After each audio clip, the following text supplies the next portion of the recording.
In the 4th century BCE, the geopolitical prognosis for the Roman Republic was terminal. Following the catastrophic annihilation of the legions by Brennus's Senones at the Battle of the Allia in 390 BCE and the subsequent humiliation by the Samnites at the Caudine Forks, Rome appeared structurally inferior to the established powers of the Mediterranean. Yet, while the successor kingdoms of Alexander and the mercantile empire of Carthage relied on finite treasuries to purchase mercenary loyalty, the Roman Senate was actively engineering a demographic anomaly that defied contemporary economic logic. The historical imperative is to understand how a localized agrarian settlement in the Latium swamplands mathematically outlasted civilizations possessing vastly superior naval and fiscal capital. The answer lies in a radical inversion of ancient tributary mechanics, the weaponization of citizenship via the socii network. Unlike the Athenian Delian League, which extracted tribute in silver talents, Rome demanded a blood tax, defined legally as the formula togatorum.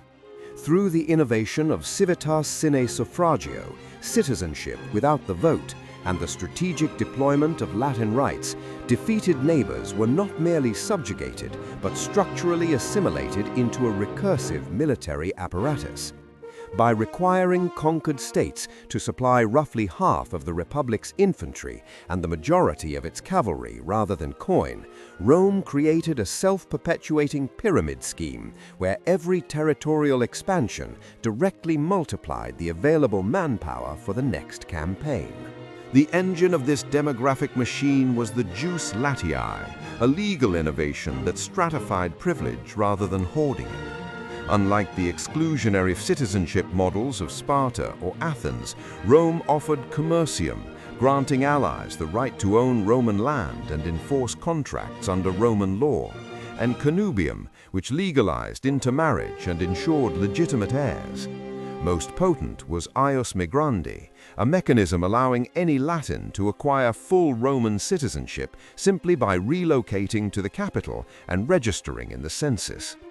This created a permeable membrane for regional talent, establishing a gravitational pull that ensured the biological continuity of the Roman state even during periods of catastrophic attrition. This architecture was codified following the Foedus Cassianum of 493 BC, but perfected after the Latin War's conclusion in 338 BC. Rome dismantled the Latin League, replacing collective negotiation with the settlement of 338, a series of bilateral treaties binding individual cities directly to the Senate. Defeated communes were not raised, but categorized, mere subjects, allies, socii, or holders of civitas sine suffragio, citizenship without the vote.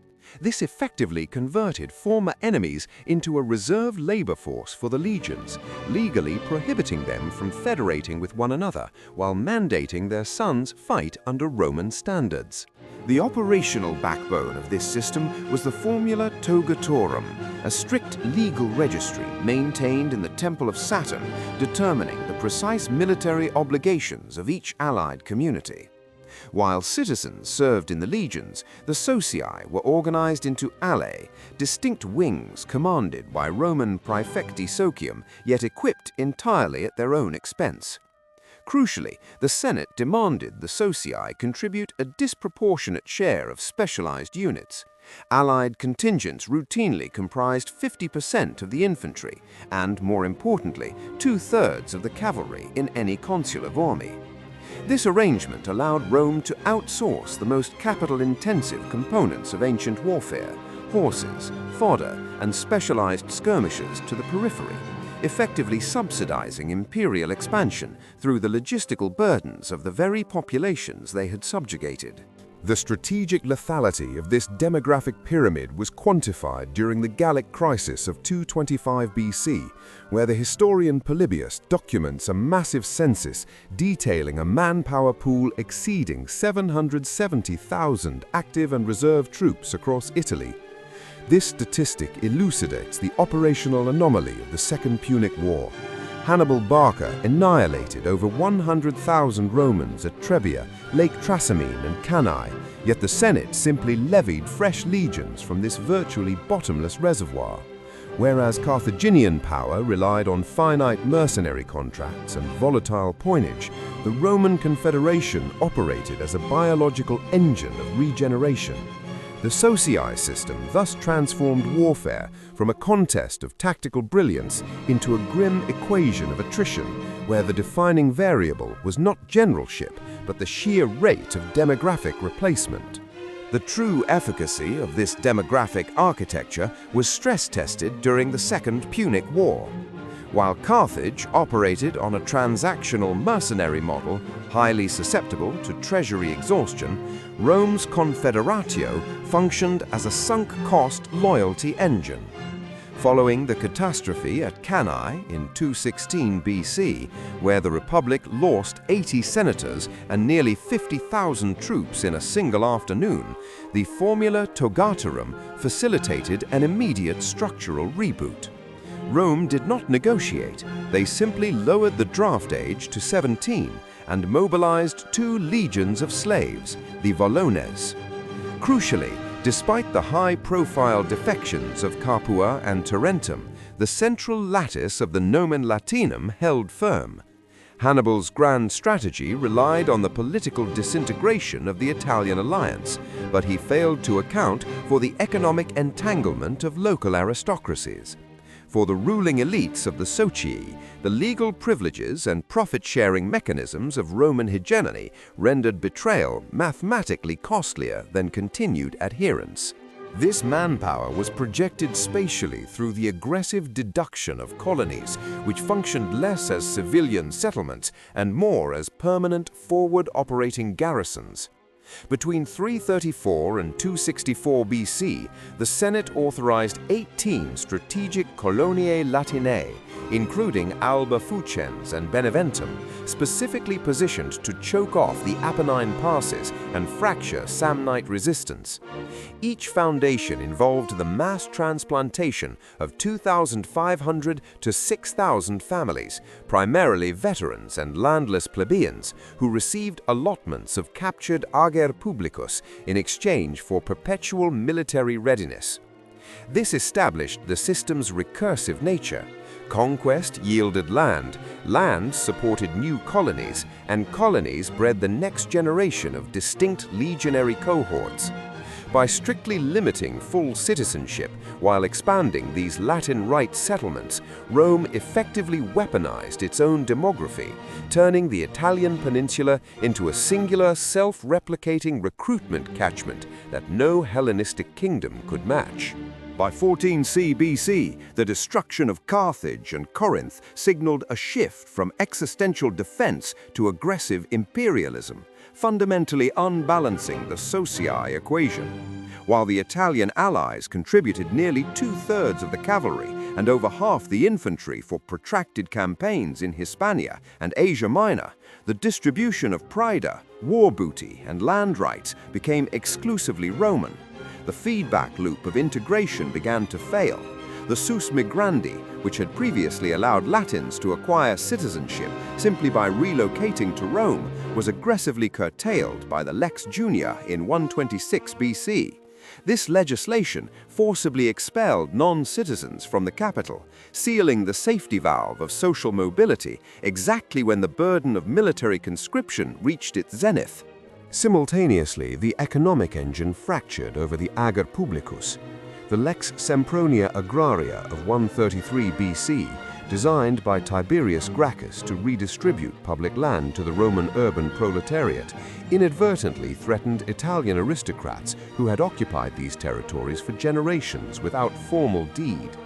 The subsequent proposal by Caius Gracchus in 122 BC to grant universal franchise was not an act of humanitarianism, but a desperate mathematical correction to the dwindling census counts of eligible Roman legionaries. Its violent rejection by the Roman plebeians, jealous of their grain subsidies and voting power, marked the terminal failure of the assimilation mechanism, precipitating the revolt of Fregellae and the countdown to 91 BC. By 95 BC, the senatorial elite, fearing the dilution of the electorate, enacted the Lex Licinia Musia, a prosecutorial mechanism that ruthlessly expelled Italian residents from Rome and scrutinized their legal status. This shattered the implicit psychological contract of the Socii, transforming the allies from junior partners into alien subjects. The crisis peaked in 91 BC under the tribune Marcus Livius Drusus the Younger, who attempted a final legislative synchronization, universal citizenship for the Italians in exchange for jury reform.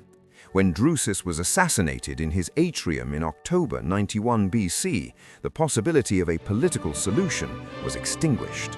The systemic response was the bellum sociale, the social war. This was not a chaotic uprising, but a highly organized counter-state. The Marsi and Samnite established a rival capital at Corfinium, renamed Italia, complete with a mirrored Senate and 2 consuls to rival Rome's executive branch. They minted insurgent coinage depicting the Italian bull goring the Roman wolf, symbolizing the violent dismantling of the assimilation hierarchy. Rome's manpower engine had achieved a fatal critical mass. The legions now marching on the Republic were armed with Roman weaponry, drilled in Roman manipular tactics, and commanded by veterans who had bled for the very empire they now sought to decapitate. The bellum sociale concluded not through total military subjugation, but via legislative integration, a tactical surrender by the Senate to preserve the hegemony.